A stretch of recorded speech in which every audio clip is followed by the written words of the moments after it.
Well, welcome everyone to our first weekly webinar for the CMOT. And this week, it's obviously we're overviewing what's happened in week one, give people a bit of an overview, and we'll be discussing in particular the setup of your profiles and the contextual statement. So joining me live today, we have Amanda. Hello. Amanda's looking very pink today. Yes. And we have Raj. Hello, everyone. So, welcome to you both, and we're just going to have a discussion around week one of the CMOT. So great to have you both on board. So, what have you been up to, Raj, with your contextual statement? Well, my status at the moment is I submitted my CMOT portfolio at the end of last year, and then I received some comments on 30th of January and feedback, which I very promptly addressed, and I submitted back on 4th of February. And at the moment, I'm just waiting to hear back from the reviewers. That's my status. But I personally think contextual statement is a very important part of CMOT, because it's a good opportunity to sort of reflect back and talk about who you are what are your motivations, why you want to engage in CMOT, looking back at your academic journey, the things you have done. So it's a beautiful little preface to the actual criteria and some of the things that you need to address later on in the CMOT portfolio. So I think it's very important and a nice little segment. Yeah, I think it sets up the reflective element of your portfolio. So starting with that sort of reflection around what motivates you, what drives you, what are the key influences that have really brought you into being an educator, and also the impact of technology. You know, why are you interested in educational technology and the drivers behind that? So I know Amanda's done her contextual statement. In fact, it was probably done quite a while ago. It's one of the parts of her portfolio she has done. Can you remember back to your contextual statement, Amanda? I can, because even though I have been on this journey for quite some time, I do go and look at that from time to time, because I think for me, yes, it's a good way of mapping your sort of own academic journey, but also in terms of thinking about those sort of a theoretical basis, or what are you trying to achieve in the classroom. So that I've been working with Raj actually over the summer, and so thinking about that in terms of, well, how do the changes that I'm making actually fit with the philosophy of what I am trying to achieve in the classroom. And I think that's where technology helps me to achieve what I think is really the essence of education, which is more of something that we do together rather than sort of me just sort of standing telling people things. Yeah, I think that's a good point, Amanda. I think that one of the key things that educational technology allows us to do is to be able to collaborate in a much more flexible manner. And welcome to two more people joining our discussion. We've got Lisa. Great to have you on board, Lisa. And we have Ben. So this is Ben's first time joining us. And, nice to meet you. So Ben is an academic at Otago Polytechnic. And I know Ben is very interested in reflection and, you know, pushing boundaries of education. So it's great to have Ben on board. And, thank you very much.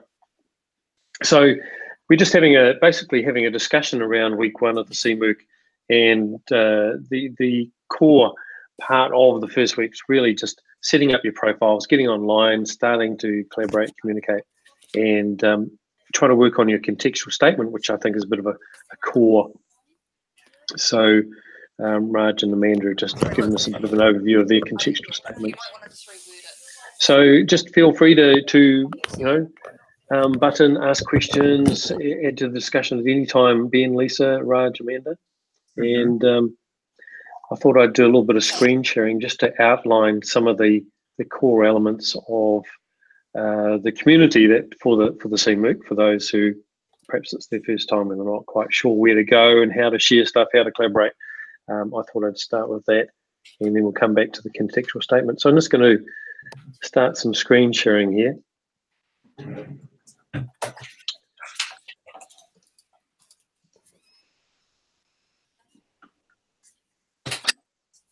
Okay, present to everyone, yes. Okay, so hopefully you should see my web browser with the CMOOC WordPress site. So if you're not sure where to go, this is the place to go to find out all the information about the CMOOC. We have basically the outline, the links to all of the collaboration tools that we use. We also have our weekly activities. So we're on week 1, contextual statement, and this is really the start of our journey in setting up this community. So you can see it's a little bit of setup for the first week. We've got this webinar, and it may be the first time that anyone's done an online webinar, or perhaps the first time they've done a YouTube live or Hangout. Right. And Lisa might want to use her microphone there. And the other thing is setting up what we call our ecology of resources, which is really just a collection of tools, of educational technology tools that we use. And we're hoping to really sort of model the use of technology in running the CMOOC. And of course we have to, because we're not seeing any of you face to face.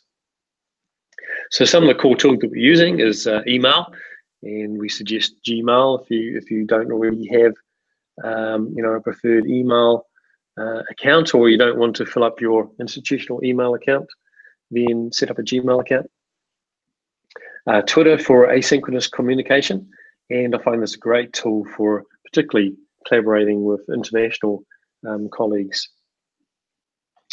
WordPress, so we're suggesting WordPress as your e-portfolio site, your journal, your reflective space, and suggest that you each week do a blog post, a bit of a summary of where you're at and what you've discovered, what you've thought about, and if you can, start knocking out one of the sections of a CMOOC portfolio each week.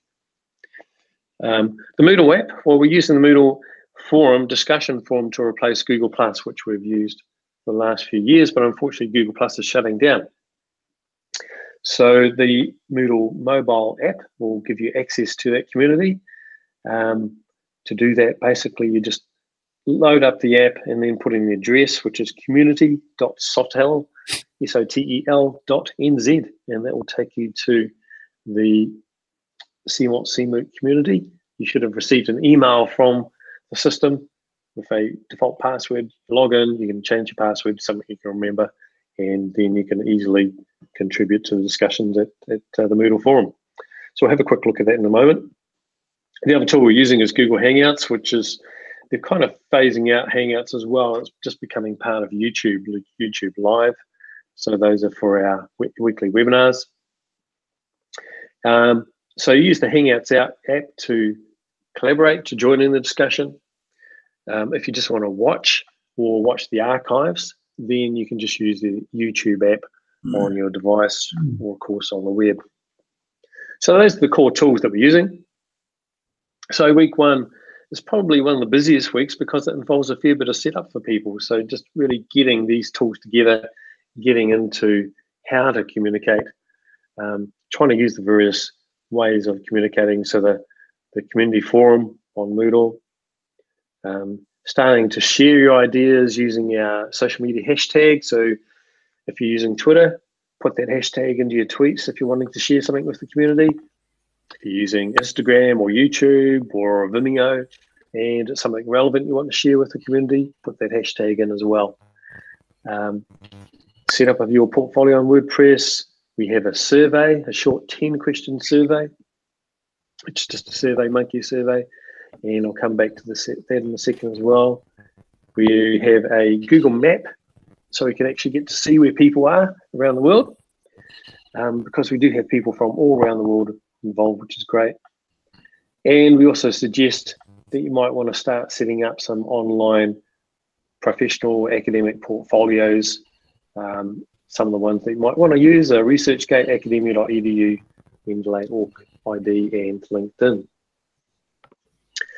So each week you will see, if I go back to the top, there is a link to the project bank. So you may be wondering, where do I share the stuff I'm working on? Well, this is one place that you can share it. So if we click on that link, it opens up this page for the project bank. You can see all the various items that are in the public in the project bank. So we have a section there for each week. This is week 1, so it's contextual statements. We've got a couple of new submissions there. Raj might want to put his contextual statement in there as an example as well. So next week is operational issues, and you can share your outline of your operational issues that you've chosen in the project bank as well. So if we go into these, just to give you a quick idea, the 2 latest ones there, one from Tom Worthington, and one from David Nichols. So 2 good examples of contextual statements, and we can go into the details of these. We can give these some ranking, some stars. So when you read them, do give them some votes, 1 to 5, and it just gives people some feedback. So effectively, what an item in the project bank is a description.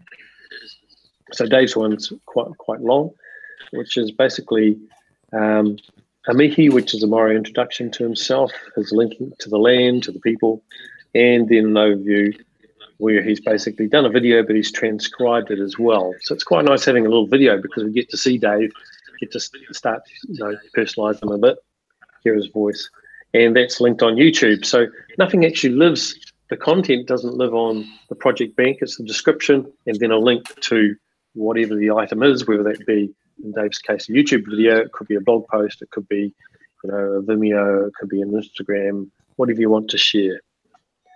So that's the project bank. To do that, click that link to project bank, then go submit. Choose the type of item that you're submitting. Put the title, description. You can put some tags. Give yourself a rating. So by default, you get 1 star. You might want to give yourself more than 1. I know Raj will probably give himself 5, but that's okay. And then the actual key is the link to the item that you're sharing, and maybe an icon. If you don't put an icon, custom icon, it'll just be our CMOOC icon. So that's the project bank. The Moodle Forum. So the link there is community.sotel.nz, and you'll see there's quite a few forums there for our various research clusters, but the key one is the CMOOC. And you can see we've got some links to various media that we have that supports the CMOOC, particularly from previous versions. And then we have our discussion forums, and these are new. This is replacing what used to be our Google Plus forum. So this is the place to go and check and reply and share and try to get some discussions going. It'd be great to get a bit more activity there. I think people are just not quite sure what and where to go yet. Yeah, and as I say, you can either use the web or you can use the Moodle app.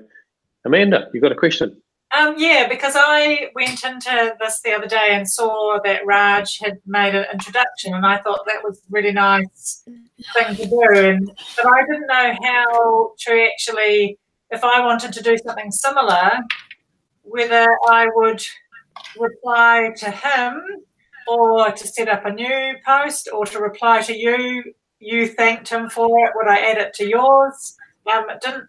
For me, it didn't seem intuitive as how to sort of continue a thread along the lines of providing an introduction. Yeah, so if you're wanting to continue a thread, basically you reply. So you reply to one. If you're wanting to establish a different conversation, then you create a whole new thread. So just be up the top here. Well, at the top is go add a new discussion topic. But it's up to you. We don't really mind at all. All we're interested in is getting some interaction happening. So don't feel there's any set way of doing it, because there isn't. Okay. It's really just up to users how they want to use this as a forum. So yeah, don't feel afraid about doing the wrong thing, because there is nothing wrong. There is no wrong way to use it. But yeah. Just following on from that, for Amanda, where is the reply button? Do you have to actually go into the person's name? You click on discuss this topic. Got it. Yeah, just saw that. Sorry, my fault. It's okay. It's not Blackboard. Yeah. Okay, so that's our discussion forum, and just keen for people to start using that. So what should happen when you create a discussion is that when you submit it, there is a little tick box that you can tick if you want to send that out to everyone immediately, if you want to draw something to people's attention very quickly, or if you don't bother to tick that, it'll just go out. It'll probably in an hour. I think it's set to send out announcements about once an hour or something like that. So the participant map, there's a Google map, and that's linked from the WordPress from week 1. It's also linked from the Moodle Forum, and we've been tweeting the link to this. So we've actually got 2,114 views, which is pretty good. And we've got 60-something people on the map so far, and a couple of interesting people. There's someone called Point59 and someone called 10 Carlos Drive, but that's okay. And it's just a way of giving us a bit of geographical context. So you can see there's quite a few people in the UK, quite a few people in New Zealand, Australia. We have Singapore, which is the first, and Japan, once again, the first time. South Africa and America, Canada. So it's just great to give us a bit of an idea of where people are from. It's not about stalking people, it's just, giving us a bit of a contextual link. So I would encourage you to not only just put where you're from. Obviously, it doesn't have to be your home address, it's probably your institution where you work. But put a little bit of information about yourself on the map as well, so you can edit these. And the way to edit the point, once you put a point there, is click the little pencil, the little edit pencil, and then you can change the default. You can insert multiple images if you want, or a video, put some information about yourself and a link. So that's a way of just sharing yourself with the rest of the community in a bit more visual way. So the next thing for this week was the survey. So the SurveyMonkey survey. So this is just a summary of results so far. So we've had 70 people respond over the 3-4 iterations of the CMOOC so far. And it's just interesting to see their responses, where people are from, their background, some of the things that perhaps influence their practice and why they might have joined the CMOOC. Interesting to see the large influence of PowerPoint on people's practice as far as educational technology goes. And we're also trying to get people to think a little bit more theoretically. What are some of the foundations, theoretical foundations that influence them? And you can see there's quite a few various different influences there. The one that is leading the pack is social constructivism. And there's quite a few comments on that as well, which is more interesting to actually get people to drill down a bit more rather than just ticking a box. So I encourage you, if you haven't done the survey yet, do the survey. I think you'll find it interesting. Some of the questions might get you thinking. You might think, oh, this is quite interesting, I could include some of this stuff into my CMOC portfolio, or it's just a way of seeing where the other people are from. So that's kind of a big overview of this week. I'm going to go back and turn off screen sharing, and that's probably enough for me talking. But so back to our panel of experts here. Any questions? Any feedback? Where are people at? I think I just have a quick comment. I would like to share my experience using WordPress. I would say that it's really very easy and handy tool. So those of you who have not used WordPress, I would seriously urge you to give it a try. And then it's very self-explanatory. It's super easy to connect your YouTube videos or images and things like that over there. So I remember when I initially tried it, I thought it'll be too complicated for me. But in no time, I was so much into it that now I find it really, really easy. And I find it a very, very helpful tool. So I see two new participants for the first time, like Tom and the other Tom from Otago. So, I mean, I really don't know you much. If you could introduce yourself briefly and talk about at what stage you are, that would be really nice. And welcome both of you, by the way. Yeah, I think that's a good point, Raj. So we have Ben from Otago Polytech. We've also got Tom Worthington, who's joined us. Great to have you on board, Tom. and Tom's from Australia, ANU, I think it is. So, Ben, do you want to just introduce yourself? Yeah, so thank you very much for inviting me. Tom, my name is Ben Sultani, and I am a senior research fellow at Otago Polytechnic. I do research on graduate employability, so how we can actually make students more employable. I research the learners, the employers, and also I do research in the workplace context. I also research the staff members, and we work on the curriculum as well. So we do a lot of different activities in this domain. I think what you're doing is really interesting, and something which really captured my mind is just like how we can follow the learning trajectories of ourselves as we post things and as we share our progress. So, and I have a question about this as well. Is there any kind of trend within CMALT that can show us visually where we started from and where we are going towards? Is there any kind of trend, or is there anything we should just like fill out so that it gives us that kind of information visually later on? Yeah, I think it's a good question, Ben, and I think it's the as far as CMOT goes, there's just under 500 accredited fellows, I guess you call them. And it's been going for about 13 years. So about 2005, I think it was established, 2006. And it's really in response to the UK Professional Standards Framework, which came out of the Deering Report in 1997 around what are some of the key issues around higher education in the UK. And the fact that education, particularly in higher education, the focus has been on research and not on teaching, and how can we improve the teaching quality in education. So CMOT was a way of trying to address that by bringing about reflective practice, and it came out from the community of the Association for Learning Technology, and therefore that's the emphasis on learning technology, is not only about teaching practice and reflective teaching practice, but how do you integrate the use of educational technology into teaching practice and reflection upon that, and trying to be critically reflective about it, and not just play with toys and whatever the latest cool thing is. So that's a bit of the background, and as far as where it's going, I mean, I tweeted a little bit earlier this week. If you look in my Twitter, I'll come back to you in a sec, Raj.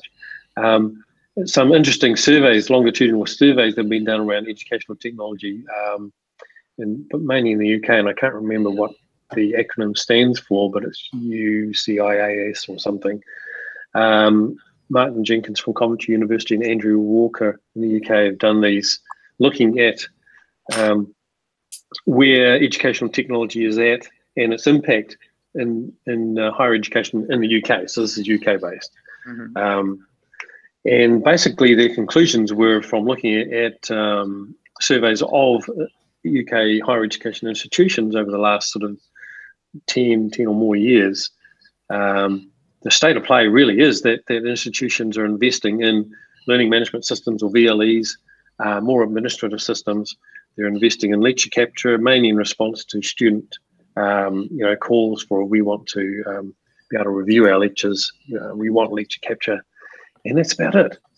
So that's kind of basically their conclusion. The state of higher education technology is we're investing in sort of back-end admin and responding to student demands for lecture capture, and not much around actual pedagogy and innovation in teaching and learning. So a bit of a sad result, but hopefully, people like us can start thinking about that a bit more critically and change that. So, So I should really throw it over to Tom Worthington to introduce himself. before we start running out of time. So hopefully Tom's got his microphone on. Hello, Tom. Hang on a minute. Okay, your microphone works. Good. Okay, is the microphone on now? Yeah, it's going. It's good. We can hear you. Okay, I'm getting. I've turned off the video, but the audio is still breaking up a bit. Can you hear me? Yeah, we can hear you fine. Okay. It's just I'm at home at the moment. If I was in the office at the ANU, it'd be all right because we have lots of bandwidth there. But I'm just using my little wireless thing. So I'm a honorary lecturer at the Australian National University in the Computer Science Department in Canberra, and I'm a computer consultant for hire when I'm not hanging around the uni teaching the odd student. I have a background in building computer systems in the government, but I retired from that and decided to help teach at the uni. And because I'm a computer person, I'm interested in the use of computers for education. And I've been dabbling with that sort of thing for years. I had a go at the CMALT many years ago. I just paid the money to the UK and filled in the form, sent it in, and didn't get anywhere with that. So without a peer group to help me along and someone to give me some advice, it just didn't work terribly well. So I'm hoping with this caring, sharing environment might work a bit better. Yeah, I think that's part of the key, Tom, is one of the things that CMALT accreditation really doesn't have is that sort of support network, and we're trying to, I guess, establish that. It's really, it's a lot smaller than something like the Higher Education Academy or Advanced HE, but it is much more focused on those skills around education technology. Well, I had the same experience with the HEA. I naively sent the money off to the UK, filled in the form, and that didn't go so well. But the ANU now is accredited and has mentors. And for the HEA, I sat down with a person face to face with several sessions who helped me through the process, and that made all the difference in the world. Right. Your audio is breaking up a little bit, but we kind of got the message there. But yeah, it's great to have you on board, Tom, and it's great to see that you've been posting. I know you put something in the project bank, and it's good to have someone who's not afraid to be, relatively critical and get people thinking. So hopefully, we'll just encourage people to really look at what people are sharing and feedback, and yeah, hopefully it's a useful community to be part of. So we're kind of like a minute away from where basically we'd aim to finish. Want to try to keep these relatively short, around half an hour. So does anyone have any pressing questions? Anything they want to say at this point? I just have a quick comment. It was really lovely to meet Ben and Tom here. And I think, Ben, there's definitely an overlap between your work interest and my work interest, especially around work readiness. So that's really good. We should have the conversation going there. And surely. Tom, I think for you, I would say that, yes, there is a lot of support here. And I'm sure you could talk to people individually as well. I've just left my email address here. I'll be very happy to share my full portfolio with both of you, as well as my reflective experience during this process. And I'm sure you guys will be in a good position to submit yours in a couple of months' time. Sure. And I'll be happy to share one of the papers I've written on the students' experience with you. So I'll email you and I'll send you that paper as well. Perfect. Lovely to see you all today. The same. Cool. So yeah, don't forget to use the Moodle Forum. Post stuff on Twitter. Share your elements of your portfolio on the project bank, and just get some collaboration happening. That'd be awesome. So thank you, everyone. It's been great to have you here, and hopefully we'll continue these each week. And as people are available, just join in. That would be fantastic. So we're going to sign off. Stay on the line, Ben. I want to catch up here. And, Sure. but thank you, everyone else, for joining us. It's awesome. I'm going to stop the broadcast now. Thanks.